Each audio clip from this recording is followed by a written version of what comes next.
Support comes from the Missouri Forest Products Association, committed to conservation and careful management of the state's forests to make them more resilient and better habitats for wildlife.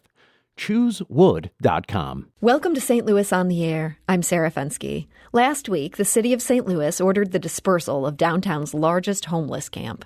The city's health director cited the coronavirus pandemic in ordering the breakup. Now, attorneys with the nonprofit law firm ArchCity Defenders sought to block the order, and they too cited the coronavirus as a reason why. They noted guidance from the Centers for Disease Control, which states, quote, unless individual housing units are available, do not clear encampments during community spread of COVID-19. Clearing encampments can cause people to disperse throughout the community and break connections with service providers. This increases the potential for infectious disease spread. Attorneys for ArchCity sought a temporary restraining order to block the city from acting, but federal judge Sarah Fenske ruled against them Saturday. That freed the city to order campers to disperse. Attorney John Bonacorsi of ArchCity Defenders told our intern Joshua Phelps yesterday that he remains skeptical about the city's motivations. The move to clear encampments was absolutely not about prioritizing the public health. It was about clearing that encampment.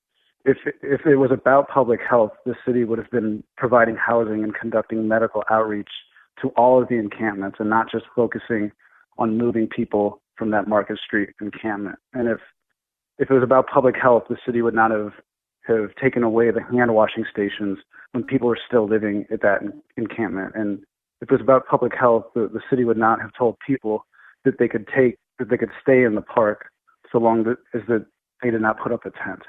So I think that's been our primary concern the whole time, is that the city's approach to dealing with unhoused, particularly during this time of this global health pandemic, has been not about public health, not about supporting people and meeting them where they are, but has been primarily about just getting them out of the Market Street encampments, which is the most visible place that they have been.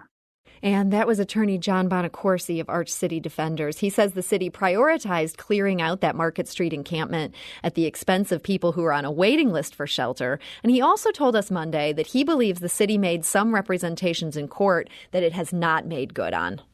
The city's council made a number of representations that certain things would be done, and we already know that a number of those things haven't occurred. In particular, they stated that they would provide hotels for everyone at the encampments, and that has certainly not occurred. A number of people have been placed, in a motel or a hotel, but there's many people who have been placed in congregate shelter settings, so where it's much harder for them to socially distance and stay healthy. And many other people are still trying to access shelter at this time. So just today, there are still people, I believe there's around 20 people last night who slept in one of the Market Street parks who had been unable to access shelter. And they were allowed to stay there just so long as they did not put up a tent. So again, we are very concerned about how this has been carried out, because not everyone has been provided a single unit to shelter. And as I mentioned, there's still people there who are seeking shelter, and there's many more who have spread throughout the city. And again, which is exactly what the CDC warns against when people are dispersing throughout the city at this time. And that, again, was attorney John Bonacorsi of ArchCity Defenders. He is a Skadden Fellow and a staff attorney with the nonprofit law firm. We should note that we reached out to Mayor Lyda Crusen's Director of Communications, Jacob Long. He gave us a statement that reads, "We successfully placed approximately 100 individuals who were willing to accept shelter. No one was arrested, cited, or detained. Some individuals are not from the area, we do not believe, so it's possible some folks may have returned to their original locations or made alternative arrangements." And now joining us today to discuss this situation is Alex Cohen. He's an organizer with the grassroots collective Tent Mission STL. Alex, welcome back to the show. Thank you, Sarah, and thanks for following up with us. Yes, and thank you for being here. We're also joined by one of the camp's former residents. That's Marcus Hunt. He's better known as Biggie, and he joins us today. Biggie, welcome to the show. Hello? Biggie, we may have lost Biggie. Well, Alex, we have a lot to talk to you about. I know you worked very closely with residents of this downtown encampment. What happened Saturday to them after Judge Pitlick issued her order and people agreed to pack up and go? Do we have a sense of who ended up where? Yeah, so people ended up all over the place, and if it wasn't for the ArchCity Defenders lawsuit pushing the brakes on the clearing that was supposed to start Friday, and actually did start Friday, but was only stopped because of the judge asking for it to wait to proceed until the TRO. Mm-hmm. We actually had a little bit more of a semblance of what was the trauma-informed way to handle the situation, because originally Friday morning there was very little social workers to be found and only police and dump trucks and city workers moving in first to clear the camps. Okay, so by ArchCity filing that legal action, getting that hearing in court, that bought some time for the residents and for the advocates like you? Yes, it bought time, and I think it made the city reflect on how to actually move about this. So Saturday they came, and we pleaded with them not to take people's tents until they were in a cab and being taken to shelter. And they did agree to that for Saturday night, and the rest of it continued Sunday. Unfortunately, when Sunday came, they made it clear they wanted this wrapped up by the time Monday came around. So they asked everyone to get out of their tent and take it down first, and then they had the Parks Department clear it. And then people were supposed to be, wait to be taken to shelter. And unfortunately, not everyone got taken to shelter, and then they were just left without a tent, hand-washing station, or porta potty. So people were not able to be taken to shelter if they were sort of last in line or in that final group. Do you know where they are today? So today, a lot of them are still at 14th and Market, and we were told, and some still slept at 12th and Market, and we were told as long as they didn't have a tent, they were allowed to still sleep there. So very mixed messaging, both for us and the residents, if it was so important about public health for the park to be cleared, but less important that if they knew people were going to still sleep there no matter what, why they can't just have a tent and why they can't have a hand-washing station and porta potty. Yeah, those are some very good questions. And I understand that Marcus Hunt, better known as Biggie, is now back on the line. Biggie, hi, welcome to the show. Biggie, can you hear me? It sounds like we're still having some problems with that phone line. So, Alex, I did want to ask you about the decision to move the Market Street camp and not the others. The mayor's spokesman, Jacob Long, said the city does not have plans to disturb the other two tent encampments at this point. He said, quote, they're much more controlled and orderly and do not currently pose the significant health and safety risk as the downtown ones. They're also not located in city parks, which are subject to various laws and ordinances. What's your take on that, and what do you think is going on here? Yeah, it's much more confusing. And at Tent Mission, we serve all the encampments and pretty much everyone we can find in the downtown area. And so we've been signing people up for shelter all over the city. And so this sudden change in policy and utilization of limited shelter capacity has kind of thrown us for a loop, too. The other camps actually didn't have a hand-washing station until a few days ago. And if the root of this was about public health and the issues needed to be addressed, and we knew that everyone in the market and camps couldn't be placed into proper social distancing shelter, then why not add more hand-washing stations? Why not pay people in the camps to pick up trash every day and put it in dumpsters? Why not meet people where they're at to actually address the root of what they say was the problem, to where complete closure doesn't seem to make sense for remedying the solution in a public health way. Okay. I'm told that Biggie's back on the line. I'm going to try this just one more time. Biggie, hi, welcome to St. Louis on the Air. Can you hear me? Okay. Once again, we were able to talk to another former camp resident. He said he's now in a hotel. And what he told us, though, is that he feels like there's so many rules and regulations here at this hotel. He's worried people are going to go back to the street.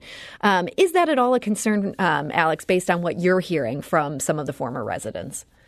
Yes, and actually people have already been kicked out of the hotels.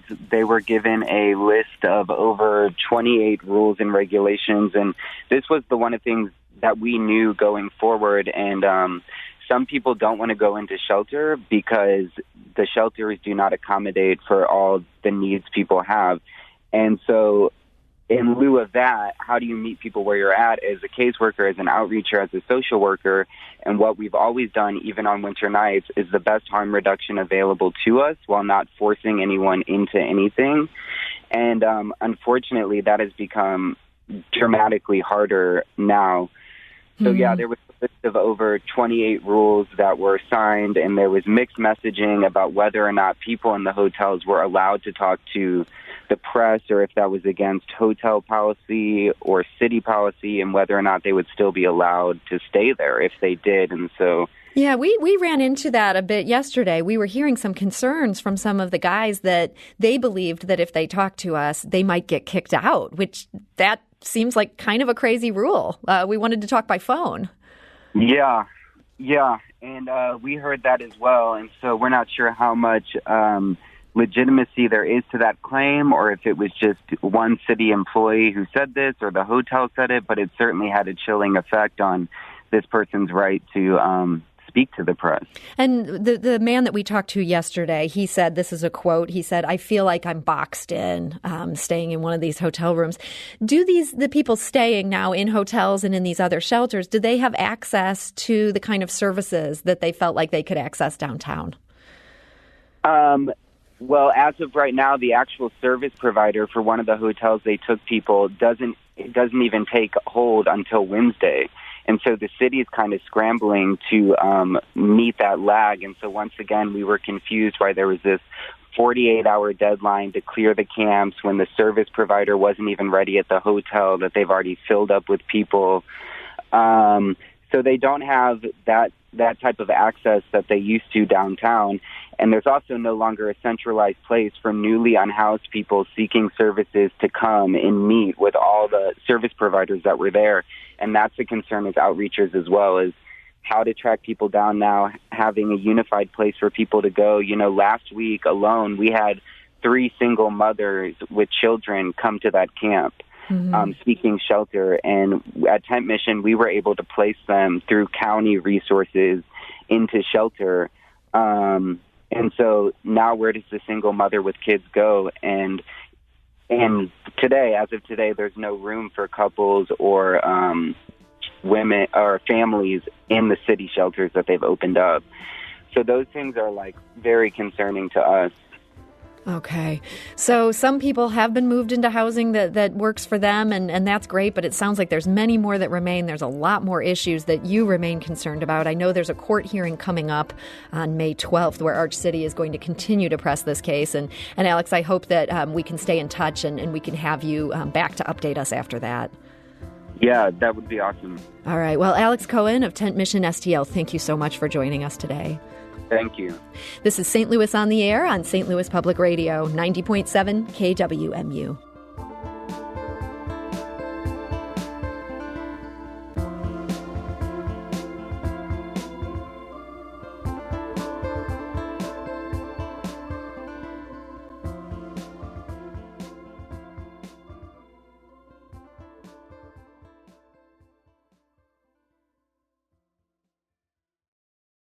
Support comes from Missouri Forest Products Association, committed to sustainable and sound conservation of the state's forests, which support more than 41,000 Missouri jobs, resulting in a $10 billion industry. ChooseWood.com.